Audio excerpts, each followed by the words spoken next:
आज केवल हम दो वर्ड को फोकस कर रहे हैं, एक है मेक और एक है गेट। मेक और गेट ये दो वर्ड का यूज प्राय हम लोग जो है बहुत ज्यादा मिस्टेक्स करते हैं। तो एक चीज इसमें मेक और गेट पर ध्यान रखना। मेक और गेट क्या चीज होता है, मेक और गेट का यूज क्या होता है। कोई भी दुनिया के इंग्लिश सेंटेंस में देखो, अगर मेक का कहीं भी यूज होता है तो मेक का मतलब ये नहीं कि हम सिर्फ मेक कह रहे हैं, क्योंकि मेक आपका वर्ब है। और कोई भी जब वर्ब का कोई बात करता है तो वो आपका V1 भी हो सकता है, V2 भी हो सकता है, V3 हो सकता है, V4 हो सकता है और V5 हो सकता है। तो इसका मतलब है कि यहाँ मेक भी वर्ब है और आपका गेट भी वर्ब है। तो मेक और गेट दोनों वर्ब है। तो हम यहाँ पे मेक का खाली बात नहीं कर रहे हैं, मेक का भी कर रहे हैं, हम यहाँ पे मेकिंग का भी कर रहे हैं, हम आपको यहाँ पे मेक्स का भी कर रहे हैं, हम यहाँ पे मेक का V2 और V3 मेड का भी कर रहे हैं। और जैसे अगर गेट पर चलिएगा तो हम गेट V1 है गेट का भी बात करते हैं, गेट का V2 गॉट का भी बात करते हैं, और इसका अगर V3 आप चलिएगा तो गॉटन या फिर गॉट। देखो ये V2 V3 दोनों में काम करता है और ये सिर्फ काम करता है V3 में। और अगर हम इसका V4 लें तो गेटिंग का भी हम बात करते हैं और इसका V5 गेट्स का भी बात करते हैं। ऐसा नहीं कि हम मेक और गेट लिखे तो आप खाली मेक और गेट ही फोकस करिएगा। मेक और गेट का कोई भी फॉर्म, किसी भी फॉर्म का हम बात कर रहे हैं।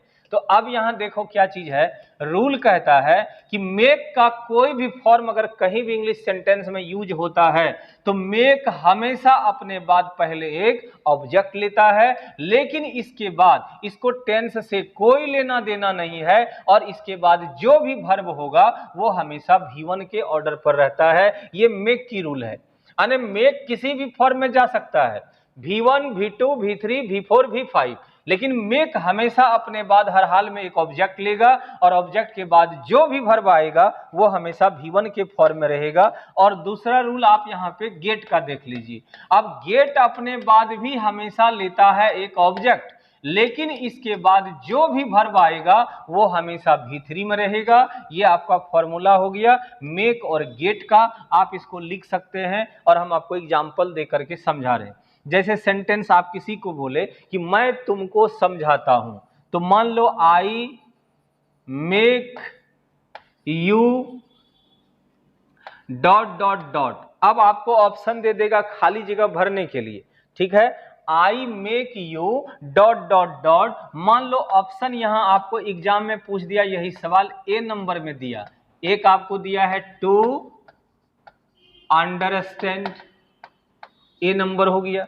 बी में आपको यहां पे दे दिया अंडरस्टैंडिंग, अंडरस्टैंडिंग आपको सेलेक्ट करना है। एग्जाम में इस तरह का सवाल पूछ देता है। और सी नंबर में आपको यहां पे कर दिया है इज स्टैंडिंग, और एक आपका यहां पे डी नंबर में कर दिया है नन ऑफ दीज, इनमें से कोई नहीं। तो अब हम लोग को सेलेक्ट करना है।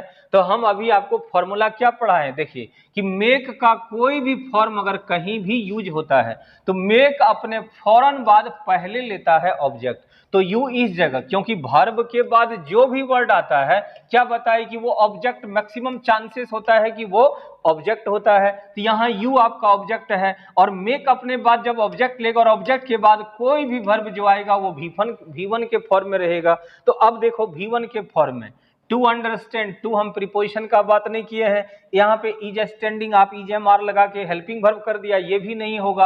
अगर हम अंडरस्टैंडिंग को देखें तो ये हमारा गलत है, आपका इसमें से कहीं सही आंसर नहीं है, और यहाँ हो जाएगा नन ऑफ दीज, इनमें से कोई नहीं। तो आखिर इसमें भरा क्या जाएगा, तो यहाँ आपका सही भरा जाएगा अंडरस्टैंड। तो पूरा सेंटेंस बनेगा आई मेक यू अंडरस्टैंड, मैं आपको समझाता हूं। अब गेट वाला एक एग्जांपल देख लो। आप किसी को बोले कि मैं तुम्हें रुलवाता हूं, तो आई गेट यू। अब इसके बाद जो भी वर्ब आएगा वो V3 हो जाएगा, तो यहां WEPT वेप्ट हो जाएगा, WEPT। तो गेट अपने बाद हमेशा लेता है ऑब्जेक्ट और इसके बाद जो वर्ब आएगा वो रहेगा V3 के फॉर्म में, ये ध्यान रखना है आपको। और अगर किसी जगह मेक आता है तो मेक भी अपने बाद ऑब्जेक्ट लेता है, लेकिन इसके बाद जो वर्ब होगा वो हमेशा V1 के ऑर्डर पर रहेगा। ये मेक और गेट में अंतर है, ठीक है। इसी के साथ जय हिंद।